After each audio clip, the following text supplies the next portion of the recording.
In SRS technique, which is stereotactic radiosurgery technique, a frame is inserted into the scalp of the patient in the morning, and the CT scan is done with the frame, and MRI is fused to the CT scan images, and the normal structures and the tumor volumes are delineated and dose constraints are given. This restricts dose going to the surrounding structures, and very high energy is given to the tumor tissue. This SRS technique is usually done for very small tumors of the brain or lung or the liver. This gives high dose of radiation to the extent of 12 gray to 16 gray in single fraction. This is a laborious process because we have to admit the patient the day before the surgery, and in the morning patient has to be in the fasting stage, and this frame is inserted into the scalp of the patient, which means the painful part of the treatment is inserting the frame into the scalp, and then throughout the day patient should be with the frame. And by the evening, the quality assurance tests are executed, and after the radiotherapy planning, the plan is implemented on a phantom, and then the plan is implemented on the patient by the team of radiation oncologist, physicist and radiotherapy technician. And the SRS technique is the best technique available at present for the very small tumors. CyberKnife uses this technique of very small. CyberKnife uses this high energy technique for very small tumors of the brain, and this SRS can be done on a linear accelerator machines like Novalis TX, Trilogy machines. Coming to SRT, the SRT technique is delivering high stereotactic radiation. MRI films are fused with the CT scan images, and normal structures are delineated, and dose constraints are given.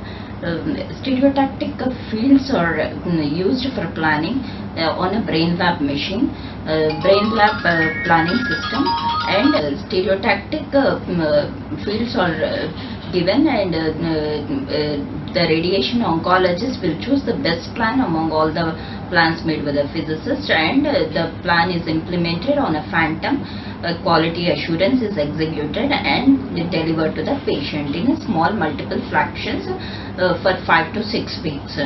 SRT technique is best for very small tumors where the surrounding structures are close, and very high dose of radiation cannot be given at one stretch, or in like 1 or 2 fractions. If it cannot be given, then SRT technique is the best technique in this case, like in acoustic neuroma or in pituitary tumors, where the tumor will be close to the optic nerve. The dose cannot be given at one stretch, like in 1 fraction to the optic nerve, where the chances of optic nerve fibrosis can occur, necrosis can occur. Interstitial radiotherapy. Interstitial radiotherapy is giving high dose of radiation from inside the patient, like putting the intracavitary catheter into the cervix of the patient and then giving high dose of fraction.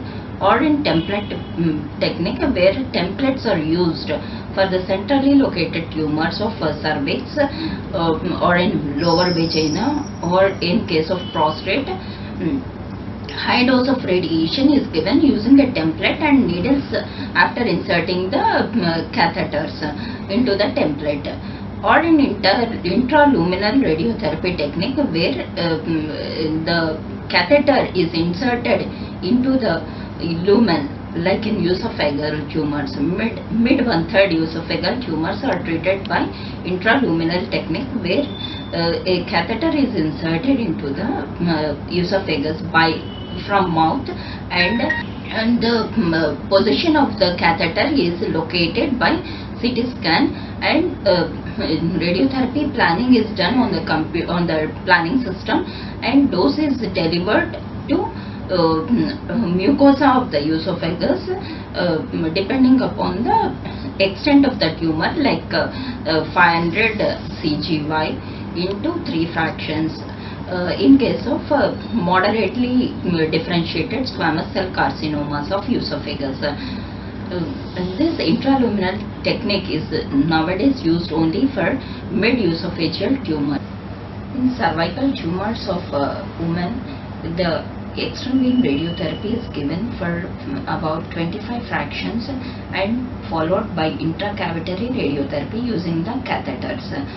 This gives a very high dose of radiation to the vagina and to the cervix. This is a very good advantage in case of cervical tumors, where high dose of radiation can be given to the tumor tissue, sparing the normal surrounding structures. Coming to side effects of radiotherapy, radiotherapy can cause blackening of skin, it can cause mucositis, it can cause loss of appetite because of the poor intake, and it can cause hair loss, it can cause bladder and rectal reactions, and sometimes it can cause gastrointestinal problems also. So coming to common side effects like pigmentation. Pigmentation is the common side effect of radiotherapy because of the use of high energy X-rays to one particular site.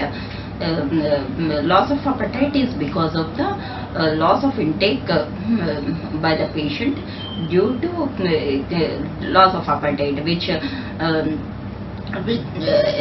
this can be because of the fatigue and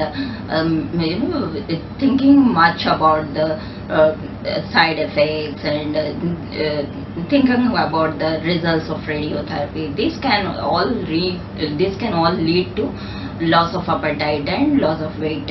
And mucositis. Mucositis is one concern here because the radiotherapy will cause loss of protective mucosa of the GI tract and can lead to decrease in the taste buds, and decrease in the immunity of the patient to resist against the bacteria and other organisms, which leads to infections. The mucositis can be from grade 1 to grade 4.